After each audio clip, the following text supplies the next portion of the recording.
Halloween. Adam.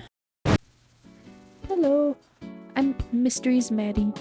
I'm a 3D modeler, and if you're a fellow artist, you know of the many art challenges that go on during October. And though I'm not too big on the idea of doing a daily challenge, I figured it would be fun to do my own type of challenge. I'm calling it the 6-Day Fall Leaf Challenge! Yippee! Starting from October 1st to October 6th, I'm going to be creating a character inspired by fall leaves and Indian henna tattoos. I was inspired by how my local library was doing a sort of Indian Heritage Month to give the character a henna tattoo on their arms. I'm going to be 3D modeling the character in Blender, but I'm going to need a sketch before I can start. So I searched up some images of henna tattoos and Indian clothes for reference and drew up the sketch. Limbs. It's important I nail down the henna design first, so I'm starting off here by modeling the arms. I drop the sketch into the project and chop the default cube in half to add the mirror modifier. Then I can just extrude out the vertices for the arms.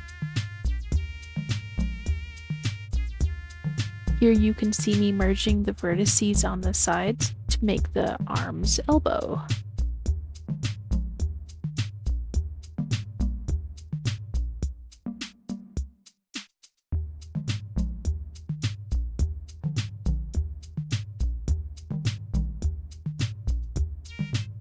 I know I'm not going to have enough time to model full hands, so I decided to lean into my hand point style, which I developed when I was younger when I realized hands were hard to draw.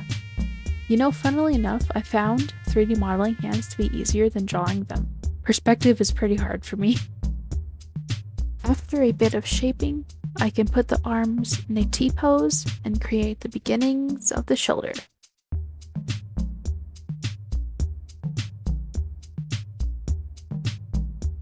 With the base modeling done, I made the armature, which is pretty straightforward, like a skeleton, but way less bones. So for time, I'm going to skip over it, and let's jump right into the weight painting. Weight painting is how you define the armature's influence on the vertices of the model's mesh. The way the influence is painted can break or make the look of the model as it gets deformed by the armature. This is why it can be such a struggle to weight paint, especially on certain joints. Did you know your forearm has 2 bones? The 2 bones twist around each other as you rotate your hands. I, as a human, realized this very recently while working on this model. And with the basic weight painting, the hands couldn't have a full range of motion without looking all twisted. So I ended up spending the next 2 days figuring out how to get the wrist movement to look good. I found adding a bone between the palm and the elbow to act as the wrist helped a lot with achieving the right look. I spent so much time getting the mesh to twist right, because it was important the henna design didn't work weirdly.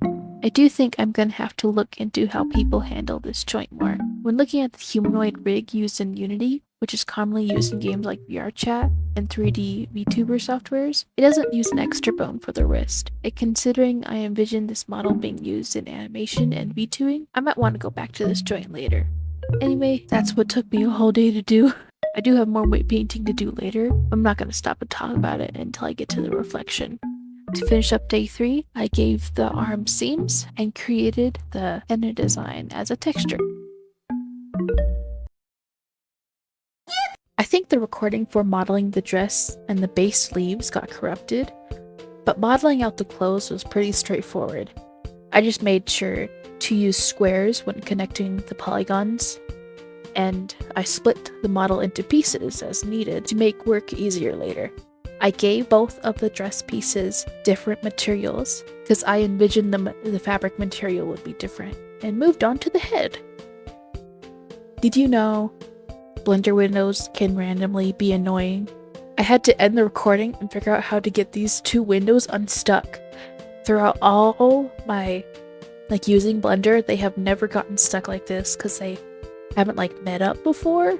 That makes sense. And I figured out I had to completely delete the windows, then create new ones and open them up. It's pretty simple after I learned how, but really, like, it never happened before. I started at the head by adding in a mirrored sphere for the eyes. Modeling from a cube, I added divots in the face where the spheres were, and I decided to model the lashes directly on the face. Though on my previous model, I separated them, I figured having them attached would be easier this time. And wow, I created a fish. I modeled the lips and mouth bag, and after some zhuzhing, she's looking good. To finish off day 4, I modeled her headdress and hair. Figuring out how to do the leaf veins of the headdress was pretty fun. They gave the piece a great silhouette at certain angles. I easily created the hair by duplicating the head and deleting the vertices outside of the hairline. Extruding from there, I used the solidified modifier to thicken the hair. I decided to go with a different hairstyle than I drew in the sketch. I just imagined the hair should be parted a bit differently now that I had the headdress modeled out. And I actually went in a different direction with quite a few parts of the design. Commonly, I find that a design changes as it shifts dimensions. To finish it off, I gave all the objects materials.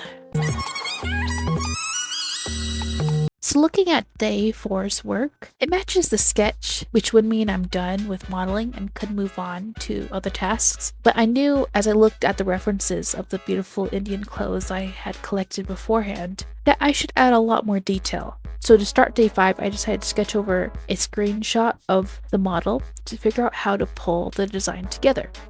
I added jewelry, fabric patterns, makeup, and I realized she needed a veil and a nose ring. Really like they look beautiful on the references. Even before I initially started modeling, I felt something was missing from the design, so I'm really glad I did this. I decided for day 5 though, I would focus on making the textures. Then I do the jewelry the last day.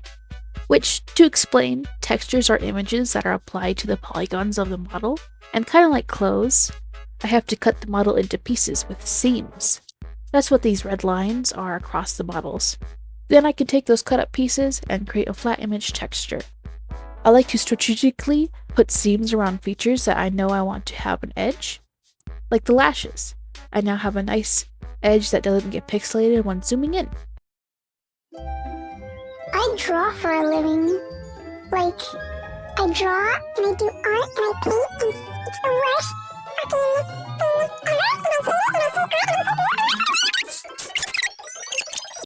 The final day was kind of stressful. I had a whole list of things I had to model, and the whole day I was just going. Something cool I discovered earlier was that Blender has some pre-made gem objects, which heavily helped in cutting down the time I spent making all the jewelry. Another thing that helped with time was the shrink wrap modifier. I was easily able to put gems around the surface of the belt and neck without spending hours lining up vertices. The rest of the day was honestly just the finishing details, like white painting, touching up the textures, and most of it I don't think it's necessary to go over specifically.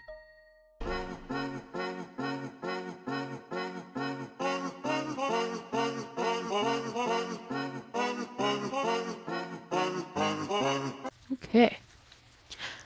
You know, I just now realized that I should have gone into a bit more detail at the beginning of this video, but I've been working on this for a while. I don't want to go back and re-record it. So, did I achieve the goal of the 6-day fall leaf challenge?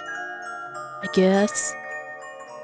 I did create a character and model based off of fall leaves, but as I've written this script and looked back at the model, I'm not proud of it.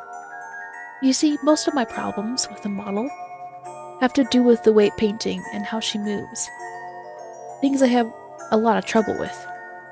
The whole 6 days, I basically stressed myself out making this model instead of just choosing a different type of project I could actually handle. I love her sculpt, and she could have easily just have been a figurine. She just wasn't finished like how I envisioned at the end of the 6 days. I've learned a lot from this project, mainly about twist bones, and that it's probably gonna be a while before I have the skills to manage making an animation ready model in a week. Since October 6th, it's December 7th now, I've worked on and off fixing the problems with this model, and now I think she's finally ready to be sold as an adoptable. Which I forgot to mention at the beginning of the video. I'm a part of Commissions of Hope, a group of artists supporting families in Gaza through commissions and adoptables.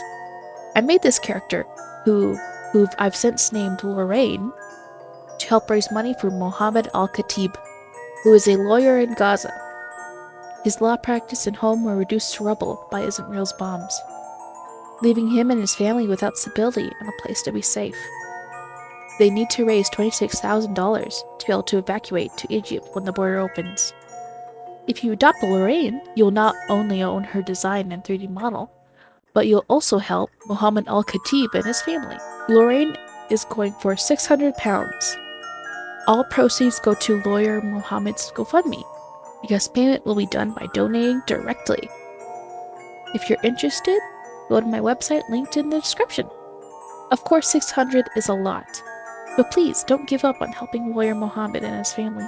Even £5 goes a long way. Please donate to their GoFundMe. They really need your help.